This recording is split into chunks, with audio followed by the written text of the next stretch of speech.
At last, the secret is out. Though rumors of institutional interest in XRP have been circulating for years, this time they are not based on conjecture. I recently received a leaked internal memo from BlackRock, and what it reveals upends our preconceived notions about the direction of international finance. This confidential document claims that BlackRock, the largest asset manager in the world, with over $10 trillion in assets under management, has secretly amassed an incredible $9.4 billion in XRP. It's not a rumor. In order to incorporate XRP into BlackRock's next-generation tokenized asset infrastructure, the document describes a multi-phase operation. It might change the way that money flows between markets, countries, and even asset classes. Give it some time to sink in. The same organization that essentially controls the world financial system and has connections to governments, central banks, and international regulatory bodies is placing a large wager on XRP. However, we're all curious as to why. Why XRP? Why now? What's concealed in that leaked memo that they didn't want the world to know? The memo claims that the Unified Digital Asset Liquidity Bridge holds the solution. XRP is the single settlement layer that serves as the central component of a framework created to link tokenized representations of real-world assets, such as stocks, bonds, commodities, and real estate.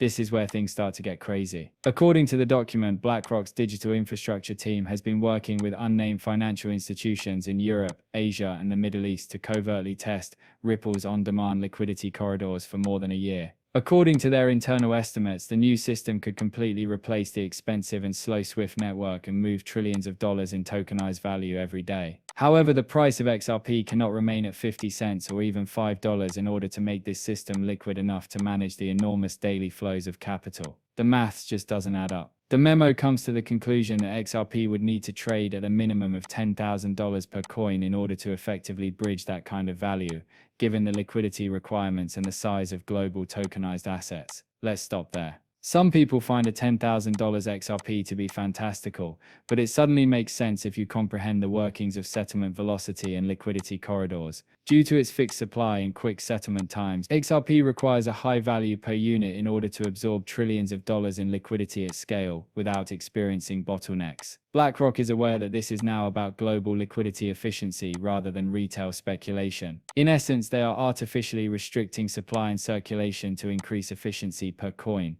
a tactic that is strikingly similar to what central banks do with foreign reserves. The memo refers to this first phase as liquidity compression. The worst part is about to come. The entire operation, according to the memo, is in line with Project Guardian, a Singapore-led initiative that aims to investigate the interoperability of tokenized assets and is supported by the BIS, the IMF, and major banks. Along with Citi and JP Morgan DBS, Ripple is already an official participant in that project. Is it a coincidence? Not at all. The disclosure attests to the fact that BlackRock's purchase of XRP is a component of a concerted global shift towards tokenized finance. They are not placing profitable bets on cryptocurrency. The rails for the upcoming financial system are being constructed. Additionally, the memo states that XRP will serve as the neutral bridge currency between traditional markets, digital currencies issued by central banks, and tokenized funds. Consider the enormity of the implications. By tokenizing assets, BlackRock is transferring real-world value,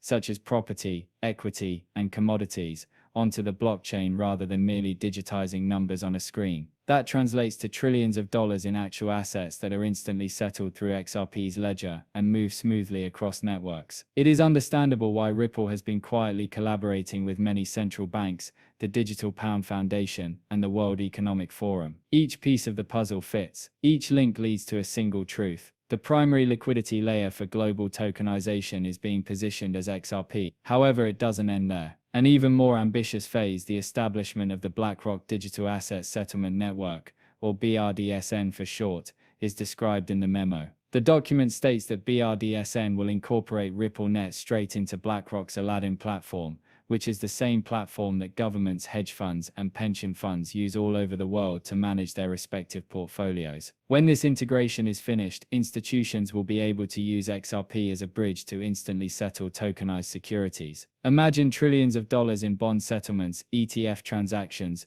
Trillium U, amassed in Crew, Nejana, and Imagine Baru, all passing through XRP. It's the architecture of a new era, not a dream. Most people will miss this part. This has nothing to do with hype or conjecture. Control is at issue here. BlackRock is not purchasing XRP in order to profit quickly. They are putting themselves in the middle of the new financial system. XRP is specifically referred to as a systemic liquidity asset in the leaked memo, which means that it is intended to act as a bridge between currencies rather than as a substitute for them. The IMF uses the same terminology to describe neutral settlement layers. Interpretation. The purpose of XRP is not to challenge the dollar. Its purpose is to link everything to the euro, the dollar, the yen, and other currencies, and the data backs it up. A price above $10,000 would be justified if XRP were to bridge even 10% of the tokenized asset market, which is expected to reach over $20 trillion by 2030. However, the memo points to something even more significant, a scenario where tokenized networks account for 90% of all global value. In that scenario, XRP not only gains traction but also becomes essential. It would provide settlement liquidity for all financial transactions,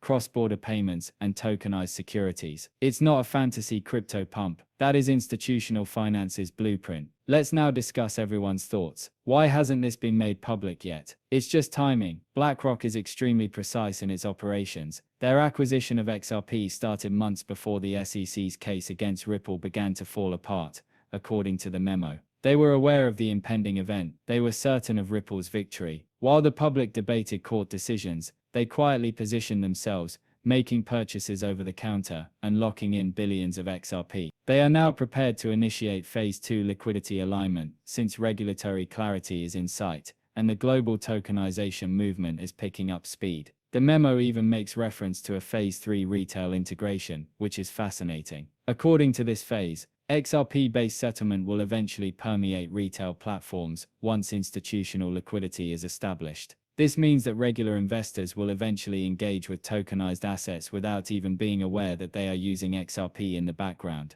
The ultimate stealth tactic is that, imagine a world in which XRP is used by everyone via CBDC wallets, banking apps, and investment platforms. It becomes ubiquitous but invisible if you never purchase it directly. What does this leave us with then? The financial system is undergoing a transformation, and BlackRock's $9.4 billion XRP wager is, quite frankly, the most obvious indication to date that this change is already taking place. Ripple's participation in international pilot projects, integration with ISO 20022, and alliances with central banks were all steps in the direction of this unified infrastructure. It becomes clear when you put everything together, including the scale, the timing, and the secrecy. The price suppression of XRP is not an accident. It's getting ready for use. Actual utility worth trillions of dollars worldwide. There is only one chilling line left in the leaked memo. Liquidity must come before adoption. That's the whole point. The establishment of the liquidity rails is necessary before the world can make the shift to tokenized finance. BlackRock's XRP holdings are an investment in infrastructure, not speculation. Before the rest of the world even recognizes the value of liquidity, they are locking it in. Additionally, when global settlements begin using XRP and tokenized assets go live, this system will be activated. The price won't change gradually. Overnight, the price will change. You already know this is coming if you've been listening. The central bank tests, partnerships, and regulatory conflicts are all a part of the same narrative. In order to prepare for a financial reset in which XRP serves as the neutral bridge asset for all tokenized value, the biggest financial institutions in the world are subtly constructing around Ripple's technology. The truth is now indisputable as a result of this leak. The $10,000 valuation of XRP is no longer conjecture. It has to do with logistics. It's the cost of global liquidity efficiency, and it's mathematical. Therefore, the question is no longer if, but when, as resistance will no longer